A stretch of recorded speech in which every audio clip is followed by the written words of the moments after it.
Hi, I'm the Guitar Trooper, YouTube's favorite old guy. Songwriters find inspiration for songs from their life experiences. To a young man trying for the second time to get away from heroin, long hours of detox in a mental hospital provide ample time for a creative mind to develop songs of his life. 20-year-old James Taylor has a fragment of a song with him, one that he wrote in London after hearing about the suicide of a girl that he had known in New York in 1967.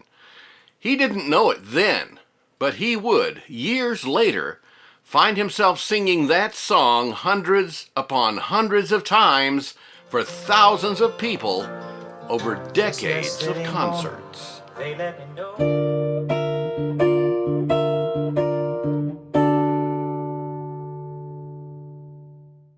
In late 1968, James returns from London to the U.S. with a renewed addiction to heroin and admits himself for detox to the Austin Riggs Center in Stockbridge, Massachusetts.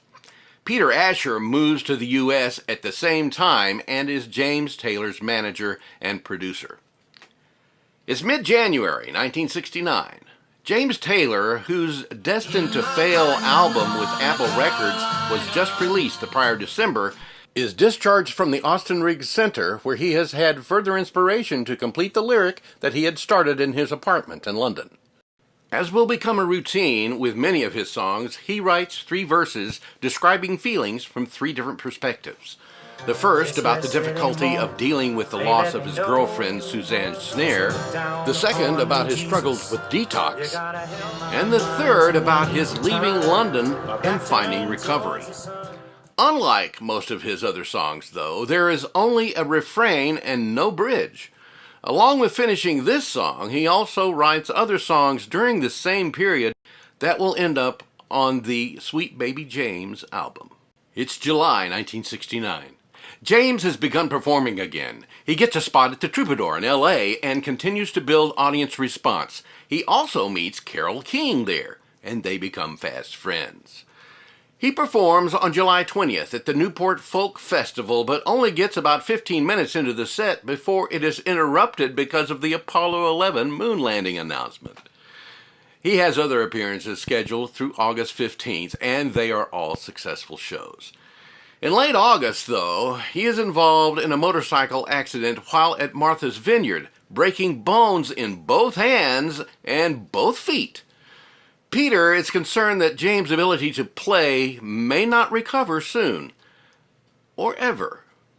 It's October 1969. James is still recovering from his injuries, but is mending well, and Peter Asher secures a record deal for James with Warner Brothers. Both James and Peter learned a lesson from the first album released on Apple Records. Even though the critics were fairly positive about it, the first album had been a commercial flop. Besides the fact that James' rehab stay kept him from promoting the album, the issue also seemed to be that it was overproduced, meaning that there were simply too many sound layers in the songs, which detracted from James' natural delivery. This time, they were determined to make the new album differently. The songs on this album would be sparsely produced, allowing James' natural style, and most particularly his uniquely outstanding guitar work, to come through. James moves from New England to L.A. and begins rehearsing in Peter Asher's living room with a small ensemble, including Carole King on piano and drummer Russ Kunkel. They begin to flesh out arrangements on the songs, including the song that began as a vestigial effort in London in 1968 and was completed during a drug rehab stay, Fire and Rain. In keeping with Peter's desire to minimize the production of the song, Russ Kunkel decides to use brushes instead of sticks on the drum. It's December 1969, Sunset Sound Recorders, Hollywood, California. Fire and Rain is cut live in the studio, with all musicians playing together with their mics isolated by acoustic panels.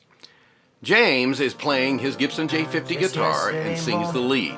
Carole King is on the piano, Russ Kunkel is on drums using brushes, and Bobby West, known on the street as Bobby Wild Wild West, is on an upright bass, which he plays with a bow as requested by James, giving the song an even more melancholy tone. Peter Asher doubles the upright bass track so he can give it a slightly out-of-phase sound on the master and add a further dimension to the sound. Fire and Rain also ends up being the only track on the Sweet Baby James album that includes an orchestral instrument. Incidentally, although a particular line in the song has fostered other interpretations, the reality is that the line "Sweet Dreams and Flying Machines in Pieces on the Ground" did refer to his former band, the Original Flying Machine, and to the early expectations that they had for success. The Fire and Rain single is released in August of 1970 and immediately begins climbing the charts, finally peaking at number 3 on the Billboard Hot 100. James has admitted in recent years that he occasionally finds his mind wandering away during the song and forgetting where he is in it because of its monotony with no bridge to break it up. Estimates are that he has easily played it over 1,000 times and is still playing it at 79 years of age. He is still the best of friends with Carole King, too, who played with James at the Troubadour, played on his recordings, and had him play on her Tapestry album in 1971. Hey guys, thanks for watching, and I hope that you enjoyed the video. If you did, please do me a favor and click on that like, thumbs up icon and leave a comment. Let me know what you think. You can also use the comments to suggest video subject matter on pop music and pop music culture from the 1950s through the 1970s. A great thing that you can do also to support the channel is just sharing the video with your friends. Just click on the arrow icon and pick the destination person and help us expand the audience. Speaking of supporting the channel, this would be a great time to subscribe if you're not yet a subscriber. It's easy and it's free, and it lets YouTube know that you support the channel. Just click on the subscribe button and be sure to select the top notification bell on the drop-down menu that appears so that you'll be notified whenever I post new content for the public.